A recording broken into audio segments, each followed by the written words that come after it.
2026년 7월 25일 개띠, 여러분 새해의 첫날 좋은 기운을 받으셨나요?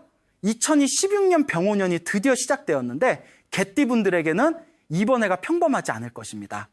왜냐하면 개는 사주학에서 아주 특별한 동물이기 때문입니다. 다른 띠들과 달리 개 안에는 이미 불의 기운이 숨어 있기 때문이지요. 오늘은 바로 이 이야기부터 시작해서 2026년 개띠가 피해야 할 것과 재물운을 높여드리는 방법까지 하나하나 알려드리겠습니다. 사주학에서 개는 술토라고 불리는데, 술토라는 것은 가을의 흙이란 뜻입니다. 그런데 이 술토 안에는 불의 기운이 숨겨져 있습니다. 겉으로는 흙의 동물이지만 속 안에 불이 들어가 있는 것이지요. 개가 왜 주인을 이렇게 열심히 지키는지, 왜 그렇게 정열적으로 움직이는지 바로 그 안에 숨어있는 불의 기운 때문입니다. 그런데 문제는 바로 여기서 생깁니다. 2026년 병오년은 불의 해이기 때문에 안에서 불이 나오고 밖에서도 불이 들어오면 두 불이 만나게 되며, 두 불이 만나면 흙이 너무 뜨거워져서 바싹 마르게 됩니다. 사주학에서 마른 흙은 아무것도 자라지 못하는 땅이라고 합니다. 아무리 돈을 모아도 마른 흙에서는 모이지 않고 여기저기 흩어져 사라지며, 그래서 2026년 개띠는 특별히 주의가 필요한 해입니다. 그럼 어떻게 해야 할까요?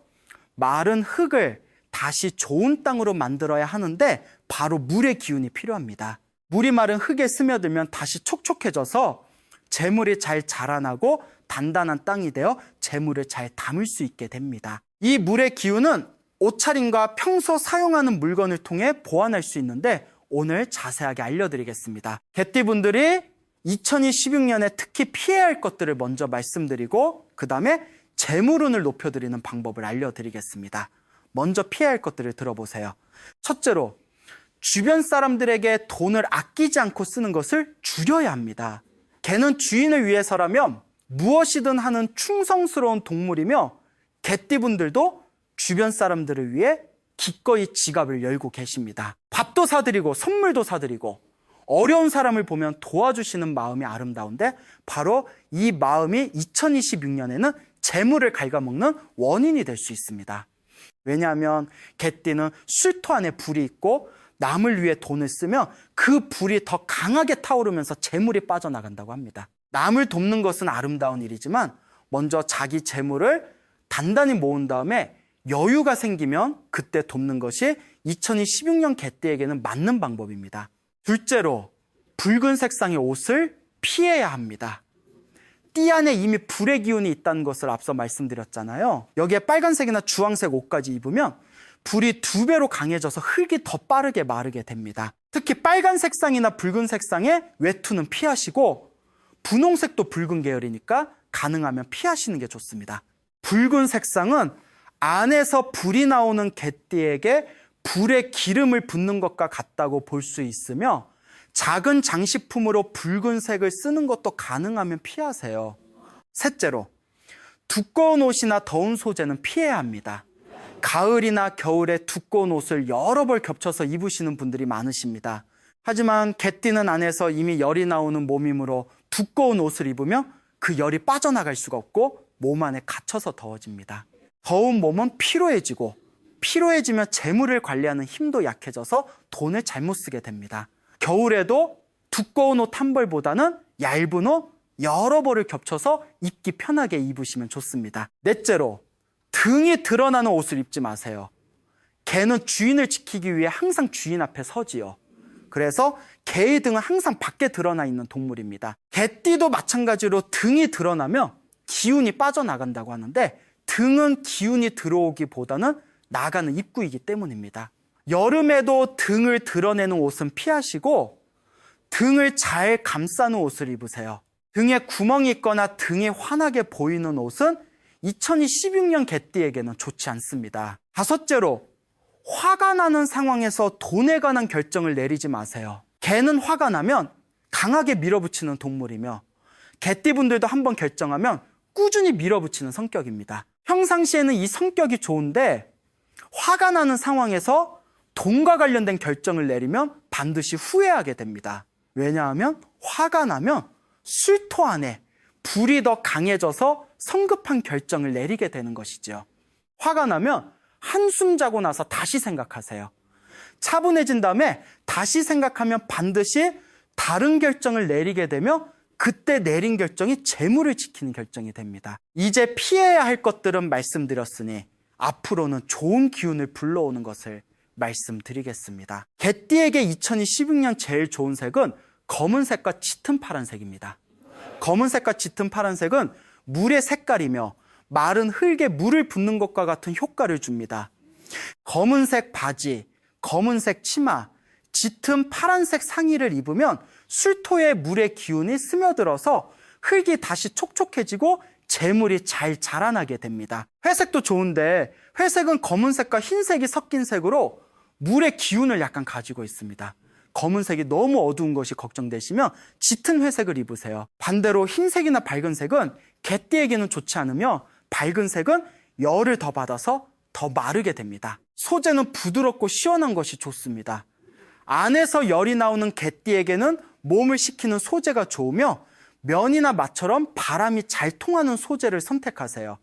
여름에는 마가 제일 좋고 겨울에도 두꺼운 것보다는 얇은 면옷 여러 벌을 겹쳐서 입는 것이 좋습니다. 옷의 형태는 등을 잘 감싸는 것이 좋으며 등에 구멍이 없고 등을 단단히 감싸는 옷을 선택하세요. 앞이 열린 옷보다는 앞이 닫힌 옷이 좋고 등에 지퍼가 있는 옷도 좋습니다. 그럼 마지막으로 가방 안에 꼭 넣어야 할 것과 장신구에 대해 말씀드리겠습니다. 가방에는 먼저 검은색 지갑을 넣어두세요. 검은색은 물의 색깔이라서 술토를 촉촉하게 만들어주며 지갑 안에 돈도 깔끔하게 정리하여 넣으세요. 지폐는 방향을 맞추고 크기별로 넣고 필요 없는 영수증은 버려서 깔끔하게 유지하세요. 그리고 작은 물병을 항상 가지고 다니시는 것을 권해드립니다. 개띠는 술토 안에 불이 있으므로 몸이 건조하기 쉽고 물을 자주 마셔야 술토가 촉촉해져서 재물도 잘 모입니다. 다른 띠들은 옷이나 색깔로 기운을 조절하지만 개띠는 특히 물을 자주 마시는 것이 아주 중요합니다. 하루에 여러 잔씩 물을 마시고 일어나면 먼저 물을 마시고 밥 먹기 전에도 마시고 밥 먹은 후에도 마시며 낮에도 자주 물을 마시세요. 물을 마실 때마다 좋은 기운이 들어온다고 한 번씩 생각하시면 더 좋습니다. 마지막으로 장신구에 대해 말씀드리겠습니다. 목걸이는 긴 것이 좋은데 개띠는 목을 감싸는 것보다는 길게 내려오는 목걸이가 좋습니다. 짧은 목걸이는 목을 감싸서 기운을 막을 수 있으므로 피하시고 길게 내려오는 은목걸이나 진주 목걸이를 하세요. 펜던트는 둥근 것이 좋고 개 모양 펜던트도 좋습니다. 귀걸이는 작은 것이 좋으며 크고 무거운 귀걸이는 기운을 무겁게 만들므로 피하세요. 작은 진주 귀걸이나 작은 은귀걸이로 단정하게 하세요. 반지는 소지에 끼는 것이 좋은데 사주학에서 개띠에게는 소지가 재물의 손가락입니다. 소지에 작은 은반지를 끼시면 재물운이 올라가며 둥근 디자인이 좋습니다. 개띠 여러분, 2016년은 술토 안에 불과 밖에 불이 만나는 해이지만 물의 기운을 활용하면 마른 흙을 다시 좋은 땅으로 만들 수 있습니다. 검은색과 짙은 파란색을 입고 등을 잘 감싸는 옷을 입으세요. 남을 위해 돈을 쓰는 것을 줄이고 화가 나는 상황에서는 결정을 미루세요. 그리고 물을 자주 마시며 건강한 생활 습관을 꾸준히 실천해 보세요.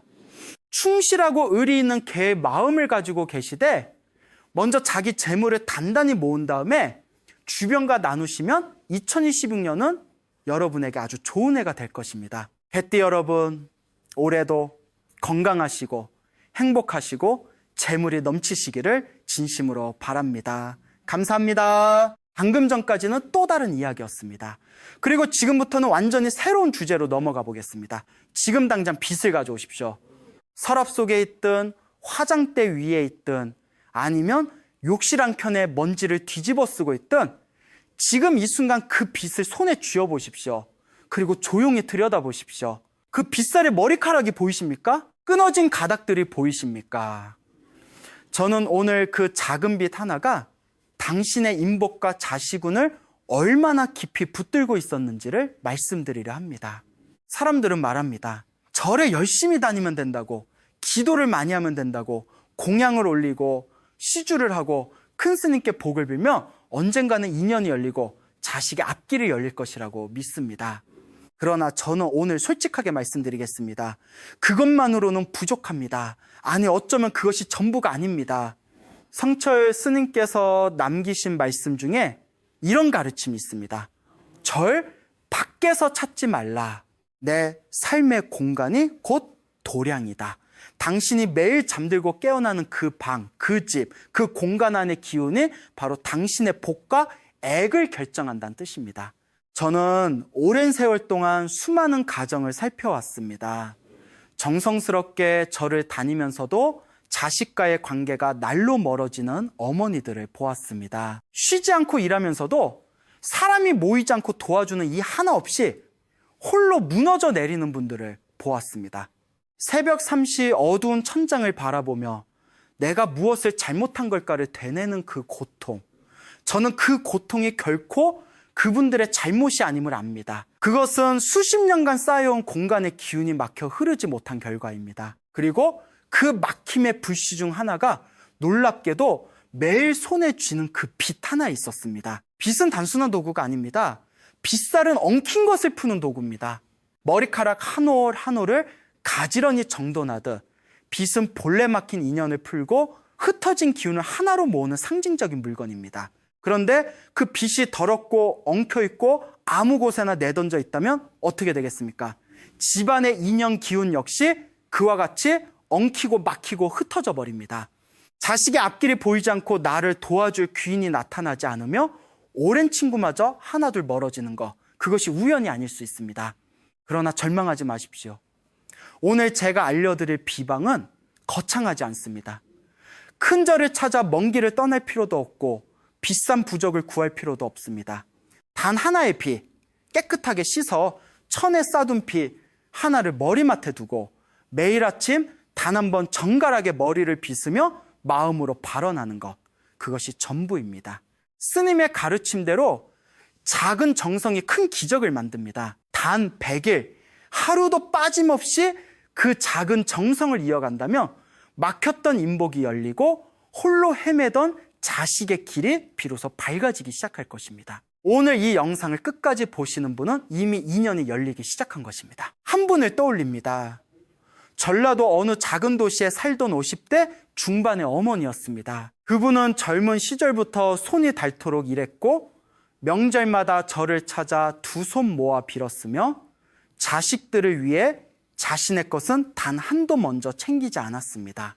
그런데도 세월이 흐를수록 주변 사람들은 하나둘 곁을 떠났고 애지중지 키운 아들은 30이 넘도록 방황을 멈추지 않았으며 딸과는 사소한 말 한마디로 시작된 오해가 쌓이고 쌓여 1년 넘게 연락이 끊겼습니다. 그분은 저를 찾아와 이렇게 말씀하셨습니다.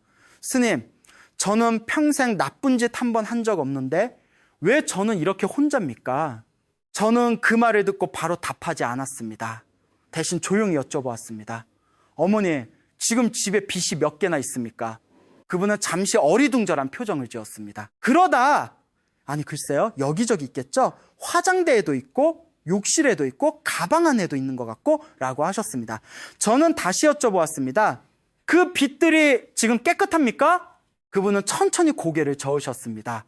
그 순간 저는 그분의 집안에 쌓인 기운의 형태를 어렴풋이 볼 수 있었습니다. 성철 스님께서는 이런 말씀을 남기셨습니다.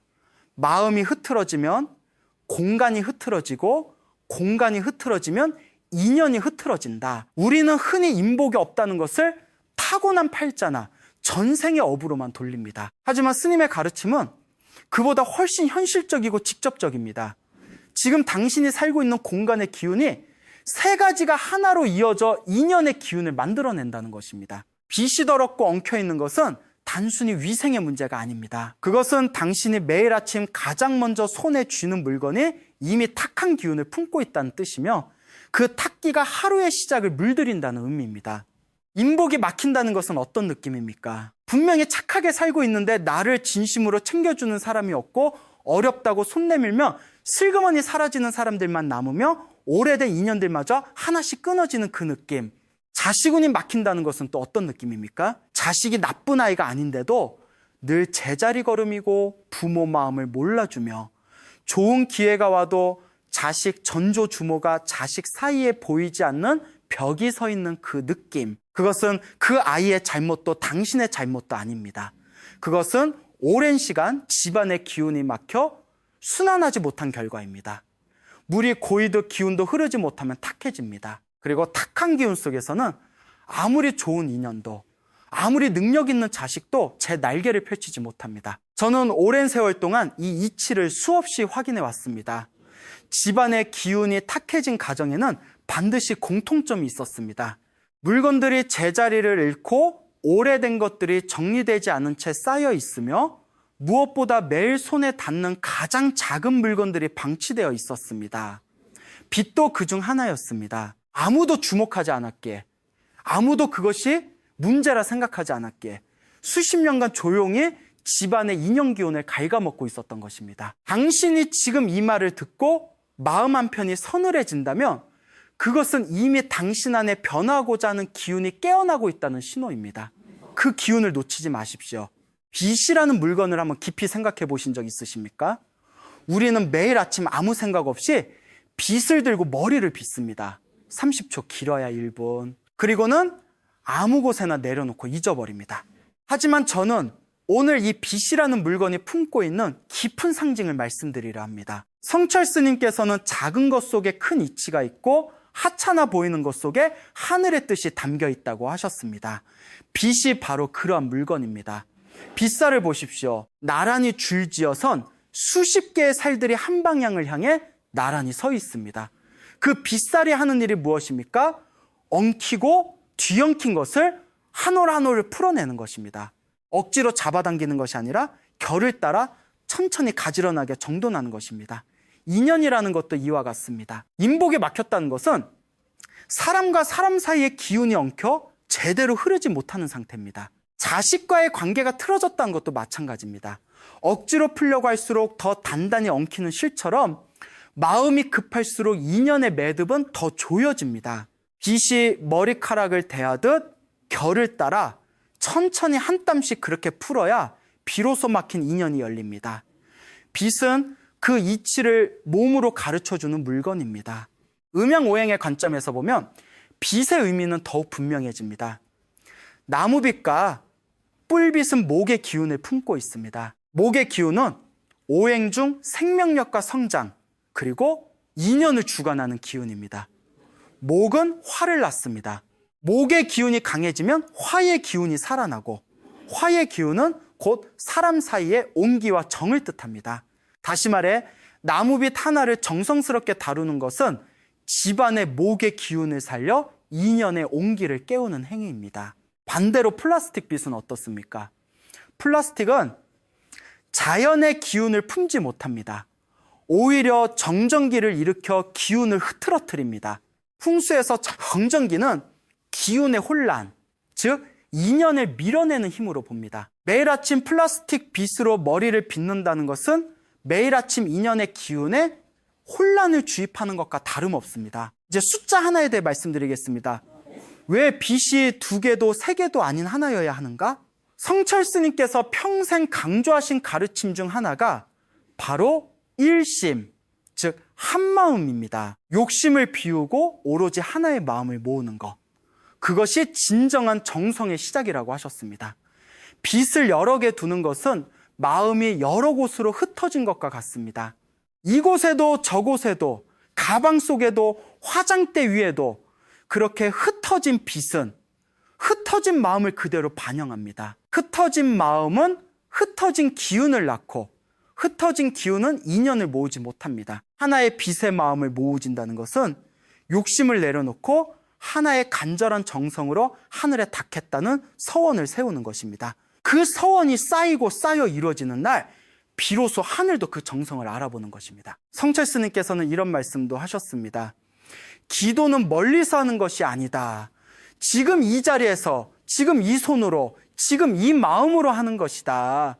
큰 절을 찾아 100번을 다녀와도 집으로 돌아온 그 공간의 기운이 탁하다면 그 기도의 공덕은 문을 열고 들어오다 사라집니다. 그러나 지금 이 자리에서 매일 아침 단 하나의 빗을 정갈하게 들고 한 마음으로 발언한다면 그것이 가장 강력한 기도입니다. 절에 다니는 것을 멈추라는 말이 아닙니다. 절에 다니는 그 정성과 같은 마음을 매일 집안에서도 이어가라는 말입니다. 그 연속성 안에서 기운은 비로소 살아납니다.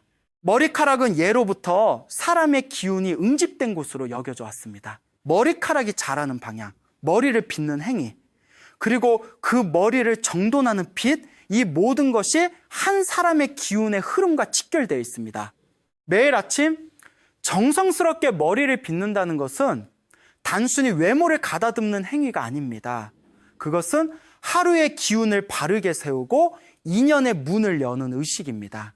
그 의식을 100일 동안 한 번도 흐트러짐 없이 이어갈 때 엉켰던 인연의 실이 풀리고 막혔던 자식의 길이 다시 열리기 시작합니다. 작은 빛 하나.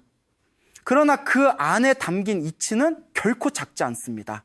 이제 실제로 어떻게 해야 하는지를 말씀드리겠습니다. 머리로만 아는 것은 아무런 변화를 만들지 못합니다. 성철 스님께서는 알았으면 행하라, 행하지 않는 것은 모르는 것과 같다고 하셨습니다. 오늘부터 100일, 딱 100일만 이 비방을 온전히 따라 해보십시오. 거창한 준비가 필요하지 않습니다. 돈이 많이 드는 것도 아닙니다. 필요한 것은 오직 하나, 흔들리지 않는 정성입니다. 첫 번째는 빛을 고르는 일입니다. 앞서 말씀드린 대로 반드시 나무빛이나 뿔빛을 준비하십시오. 시중에서 어렵지 않게 구할 수 있습니다. 나무빛은 대추나무, 참빛나무, 박달나무로 만든 것이 좋고, 뿔빛은 물소뿔로 만든 것이 전통적으로 가장 기운이 좋다고 알려져 있습니다. 빛을 고를 때는 빗살이 고르고 빠진 살이 없는 것을 고르십시오. 빗살이 하나라도 빠진 빛은 인연의 실이 끊긴 것과 같아 오히려 기운을 씁니다. 새 것이 아니어도 괜찮습니다. 다만 오래 써서 빗살이 상한 것은 피하시고 중고품이라면 깨끗이 씻어 햇볕에 하루 이상 말린 뒤 사용하십시오. 그리고 반드시 기억하십시오. 이 빗은 오직 나 혼자만 사용하는 것입니다. 100일 동안 다른 사람과 절대 함께 쓰지 마십시오. 빗은 사람의 기운을 그대로 흡수합니다. 여러 사람의 기운이 섞이면 정성이 흩어지고 비방의 효력이 사라집니다. 두 번째는 빗을 두는 자리입니다. 빗은 깨끗한 천에 싸서 보관합니다. 천의 색은 흰색이나 연한 노란색이 좋습니다. 흰색은 정갈함과 순수한 정성을 뜻하고, 노란색은 토의 기운으로 인연을 모아주는 기운을 가집니다. 빗을 쌀 때는 반듯하게 접어 단정히 싸십시오. 구겨진 천에 아무렇게나 올려두는 것은 정성이 없는 것과 같습니다. 그렇게 싼 빗은 잠자리의 머리맡, 즉 베개에 가까운 쪽에 두십시오. 잠을 자는 동안 우리의 기운은 가장 고요하고 순수한 상태가 됩니다. 그 고요한 시간 동안 빗이 머리에 있으면서 인연의 기운을 천천히 정돈하고 모아줍니다. 마치 조용한 밤사이 실이 풀리듯이 말입니다. 서랍에 넣어두어도 괜찮습니다만 반드시 머리가 향하는 쪽 가까이에 두어야 합니다. 세 번째는 절대로 피해야 할 자리입니다. 아무리 좋은 빗이라도 잘못된 자리에 두면 오히려 기운을 역행시킵니다. 가장 먼저 화장실은 절대 안 됩니다. 화장실은 풍수에서 탁기가 모이는 공간입니다. 그 안에 빗을 두는 것은 인연의 기운을 탁기 속에 담가두는 것과 같습니다. 많은 분들이 세면대 앞에 빗을 두시는데 이 습관을 오늘 당장 바꾸셔야 합니다. 다음으로 현관 정면도 피하십시오. 현관은 기운이 드나드는 통로입니다. 그 정면에 빗을 두면 밖에서 들어오는 기운과 충돌하여 인연의 기운이 안정되지 못하고 계속 흔들립니다. 침대나 이불 위에 그냥 올려두는 것도 좋지 않습니다. 빗은 반드시 천에 쌓인 채로 머리맡 가까이 안정된 자리에 놓여 있어야 합니다. 네 번째는 매일 아침의 의식입니다. 이것이 이 비방의 핵심입니다. 아침에 눈을 뜨면 세수를 하고 마음을 가다듬은 뒤천에서 빗을 꺼내십시오. 그리고 천천히 단 한 번 정갈하게 머리를 빗으십시오. 빠르게 해치우듯 빗지 마십시오. 빗살이 두피에 닿는 느낌을 느끼면서, 엉인 것이 풀리는 것을 느끼면서 천천히 빗으십시오. 그리고 빗질을 하는 동안 마음속으로 이렇게 발언하십시오. 오늘도 나의 인연이 풀리기를, 나의 자식의 길이 밝아지기를. 소리를 내지 않아도 됩니다.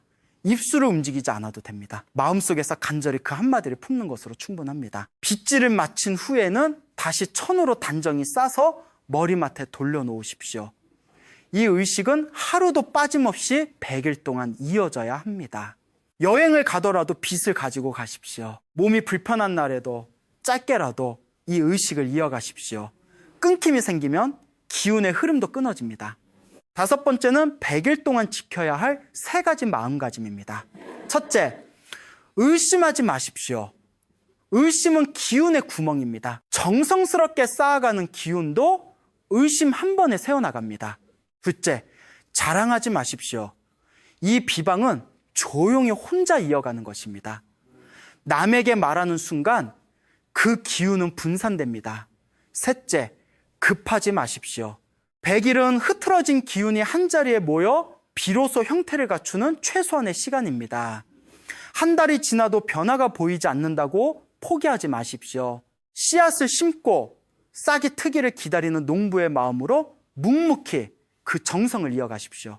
변화는 반드시 옵니다. 다만 하늘의 시간은 우리의 조급함을 따르지 않을 뿐입니다. 단 하나의 빛, 단 하나의 정성, 그리고 단 100일. 그것이 전부입니다. 지금까지 무엇을 해야 하는지를 말씀드렸습니다. 이제는 절대로 해서는 안 되는 것들을 말씀드릴 차례입니다. 스님께서는 공덕을 쌓는 것보다 공덕을 허무는 것이 훨씬 빠르다고 하셨습니다. 100일의 정성이 단 한 번의 실수로 허물어지는 경우를 저는 너무나 많이 보아왔습니다. 오늘 드리는 경고는 여러분을 겁주려는 것이 아닙니다. 애써 쌓은 정성이 헛되이 무너지는 것을 막기 위한 것입니다. 굳이 가볍게 듣지 마시고 마음 깊이 새겨두십시오. 첫 번째 금지는 빗을 더럽힌 채 방치하는 것입니다. 빗살에 머리카락이 엉켜있는 것을 그대로 두는 분들이 많습니다. 하루 이틀이 지나면 그 엉인 머리카락은 탁기를 품기 시작합니다. 빗살 사이에 쌓인 각질과 기름기도 마찬가지입니다. 그 찌꺼기는 다음날 아침 빗질을 할 때 고스란히 두피와 머리카락을 타고 당신의 기운 속으로 스며들어갑니다. 아침의 의식이 정화가 아니라 오염이 되어버리는 것입니다. 반드시 빗질을 마친 후에는 빗살에 걸린 머리카락을 제거하고 일주일에 한 번은 미지근한 물에 천연으로 빗을 깨끗이 씻어 그늘에서 말리십시오. 햇볕에 너무 오래 직접 노출시키면 나무빗의 경우 갈라지거나 뒤틀릴 수 있으니 그늘 건조를 원칙으로 하십시오. 빗이 깨끗해야 기운도 깨끗합니다. 이것은 선택이 아니라 이 비방의 가장 기본적인 조건입니다. 두 번째 금기는 빗을 다른 사람과 함께 쓰는 것입니다. 앞서도 말씀드렸지만 이것은 아무리 강조해도 지나치지 않습니다. 가족이라도 안 됩니다. 부부 사이라도 안 됩니다. 빗은 사람의 기운을 가장 직접적으로 흡수하는 물건 중 하나입니다. 100일 동안 당신만의 기운을 한 곳에 모아가는 이 과정에서 다른 사람의 기운이 섞이는 순간 그 모아진 기운은 방향을 잃고 흩어집니다. 특히 몸이 아프거나 기운이 크게 저하된 사람이 당신의 빗을 쓴다면 그 탁기가 빗을 타고 당신에게 전해질 수 있습니다. 100일이 끝나기 전에 누군가 실수로 당신의 빗을 사용했다면 그 빗은 즉시 깨끗이 씻어 햇볕에 하루 말린 뒤 사용하십시오. 그리고 그날을 첫날로 되돌아가 다시 시작하시는 것이 옳습니다. 처음부터 다시 시작하는 것이 억울하게 느껴지시겠지만 섞인 기운 위에 쌓아가는 정성은 기반이 흔들린 집과 같습니다. 세 번째 금기는 빗을 오염된 공간에 두는 것입니다. 화장실은 이미 말씀드렸습니다. 여기에 더해 쓰레기통 근처, 신발장 위, 풍수에서 오래되고 쓰지 않는 물건들이 쌓인 공간은 정체된 기운, 즉 고인 탁기의 근원입니다. 그 근처에 빗을 두는 것은 맑은 물을 흐린 물 옆에 두는 것과 같습니다. 시간이 지날수록 맑은 물이 흐려집니다. 또한 집안에 오래되어 고장난 물건, 깨진 그릇, 쓰지 않는 전자제품 등이 방치되어 있다면 이번 기회에 함께 정리하십시오. 공간의 기운이 맑아질수록 빛이 품는 인연의 기운도 더욱 선명하고 강해집니다. 네 번째, 금기는 플라스틱 빗을 사용하는 것입니다. 이것은 단순히 재질의 문제가 아닙니다. 플라스틱 빗은 사용할 때마다 정전기를 일으킵니다. 풍수의 관점에서 정전기는 기운의 난료, 즉 흐름이 뒤엉켜 있는 상태를 만들어냅니다. 기운은 고요하고 안정된 흐름 속에서 모이는데 매일 아침 정전기를 일으키며 그 흐름을 흩어버린다면 아무리 정성을 다해도 기운이 자리를 잡지 못합니다. 오래전부터 내려오는 전통에서 머리빗으로 나무와 뿔을 사용해 온 데에는 단순한 소재의 선호가 아니라 기운의 이치가 담겨 있습니다.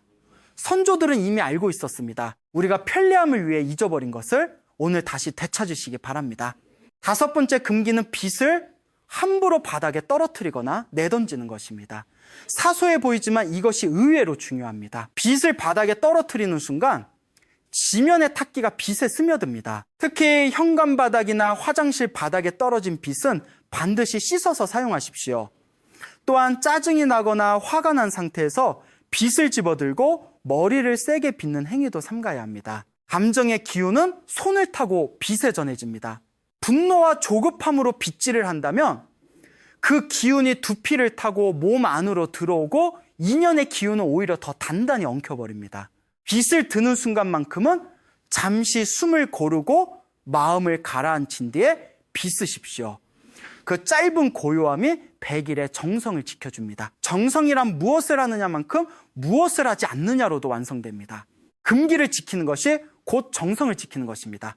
이제 실제로 이 비방을 실천한 분들의 이야기를 들려드릴 차례입니다. 이론과 원칙만으로는 마음이 완전히 열리지 않는다는 것을 저는 압니다.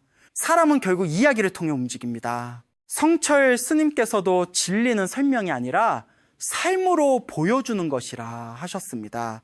오늘 제가 전해드리는 이야기들은 먼 나라의 신화가 아닙니다. 우리와 같은 언어를 쓰고 같은 밥을 먹고 같은 걱정을 안고 살아가는 평범한 분들의 이야기입니다. 첫 번째는 경기도에서 장사하시는 60대 초반의 어머니 이야기입니다. 그분의 큰아들은 35살이 될 때까지 반듯한 직장 하나 잡지 못하고 집과 밖을 떠돌았습니다. 어머니는 자식을 위해 할 수 있는 것은 다 해보았다고 하셨습니다. 비싼 사주를 보았고 유명한 절을 찾아다녔으며 이름 좋다는 기도원에도 다녀왔습니다. 그러나 아들의 상황은 나아지지 않았고 어머니와 아들 사이의 거리는 오히려 점점 멀어졌습니다. 그분이 이 비방을 시작한 것은 어느 늦가을이었습니다. 처음엔 다른 아무런 변화가 없었습니다. 2달째도 마찬가지였습니다. 그분은 포기하고 싶다고 했습니다. 하지만 매일 아침 빗을 들고 머리를 빗으며 마음속으로 발언하는 그 1분이 어느 순간부터 하루 중 가장 고요하고 소중한 시간이 되었다고 하셨습니다. 그리고 100일이 되던 날 아침 아들에게서 연락이 왔습니다. 오랫동안 준비하던 일에서 좋은 기회가 생겼다는 소식이었습니다. 그것이 우연이었을까요? 저는 그렇게 생각하지 않습니다. 100일 동안 한마음으로 모아진 어머니의 정성이 아들의 기운과 연결되어 막혔던 길을 조용히 열어준 것입니다. 2번째는 충청도에 사시는 50대 후반의 남성분 이야기입니다. 그분은 사업을 하시는 분으로 한때는 주변에 사람이 넘쳤지만 사업이 기울면서 하나둘 곁을 떠나는 경험을 하셨습니다. 사람에 대한 깊은 불신이 생겼고 새로운 인연을 만드는 것이 두려워졌습니다. 처음에 이 비방을 알려드렸을 때 그분은 반신반의하셨습니다. 빗 하나로 무엇이 달라지겠냐고 하셨습니다. 하지만 달릴 방법이 없다는 생각에 시작해보셨다고 합니다. 그분이 나중에 전해주신 이야기가 인상 깊었습니다. 50일쯤 되었을 때부터 오랫동안 연락이 끊겼던 지인에게서 먼저 연락이 오기 시작했다고 합니다. 처음에는 한두 명이더니 100일이 가까워지면서 예상치 못한 곳에서 새로운 사업에 실마리가 생겼습니다. 그분은 이렇게 말씀하셨습니다. 빚이 달라진 게 아니라 제가 달라진 것 같습니다. 매일 아침 그 1분 동안 처음으로 제 마음을 들여다보게 되었습니다. 그 말이 이 비방의 본질을 정확히 짚은 것이라고 저는 생각합니다. 3번째는 서울에 사시는 40대 후반의 어머니 이야기입니다. 딸과의 관계가 오랫동안 단절되었던 분이셨습니다. 딸이 결혼하면서 사이와의 갈등이 생겼고 그것이 어머니와 딸 사이의 균열로 이어져 3년 가까이 명절에도 보지 못하는 상황이 계속되었습니다. 그분은 이 비방을 시작하면서 한 가지를 더 하셨습니다. 매일 아침 빗질을 하며 발언할 때 딸에 대한 서운함과 원망을 마음속에서 하나씩 내려놓는 연습을 함께 하셨다고 합니다. 처음에는 쉽지 않았다고 하셨습니다. 내려놓으려 할수록 오히려 감정이 더 올라왔다고 하셨습니다. 하지만 날이 거듭될수록 그 감정들이 조금씩 풀어지는 것을 느끼셨습니다. 70일쯤 되던 날 딸에게서 짧은 문자가 왔습니다. 별 내용 없는 일상적인 문자였지만 3년 만에 처음으로 딸이 먼저 연락을 해온 것이었습니다.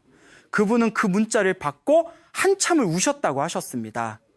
100일이 끝날 무렵에는 딸과 함께 식사를 하게 되었고 오랫동안 얼어붙었던 관계가 조금씩 녹기 시작했습니다. 이 세 가지 이야기에는 공통점이 있습니다. 변화는 바깥에서 먼저 온 것이 아니었습니다. 매일 아침 단일빛을 들고 마음을 모으는 그 시간 동안 그분들 자신이 먼저 달라졌습니다. 인연은 밖에서 끌어당기는 것이 아닙니다. 내 안에 기운이 맑아지고 고요해질 때 그에 걸맞은 인연이 자연스럽게 흘러들어오는 것입니다. 스님께서 모든 것은 마음에서 비롯된다고 하신 말씀이 바로 이것입니다. 100일의 전통은 하루아침에 만들어진 것이 아닙니다. 수천 년 동안 이 땅의 어머니들이, 아버지들이, 할머니와 할아버지들이 간절한 마음으로 그 기운을 이어오는 데는 이유가 있습니다. 흐트러진 기운은 하루 이틀로 모이지 않습니다. 하지만 100일의 끊임없는 정성은 반드시 기운을 모으고 모인 기운은 반드시 길을 만들어내요. 그 길이 자식에게 열리든 인연으로 열리든 아니면 내 마음의 평화로 열리든 그것은 하늘이 당신에게 가장 필요한 것을 먼저 열어주는 것입니다. 믿는 마음으로 시작하십시오. 그것으로 충분합니다. 오늘 이 영상을 끝까지 함께 해주신 여러분께 먼저 깊은 감사를 드립니다. 끝까지 듣는다는 것은 이미 변화를 향한 마음이 열려 있다는 뜻입니다. 그 열린 마음 자체가 이미 인연의 문이 열리기 시작했다는 신호입니다. 오늘 저는 여러분과 함께 빛 하나에 담긴 깊은 이치를 나누었습니다. 그러나 이 모든 이야기의 끝에서 제가 진정으로 전하고 싶은 것은 빛에 관한 것이 아닙니다.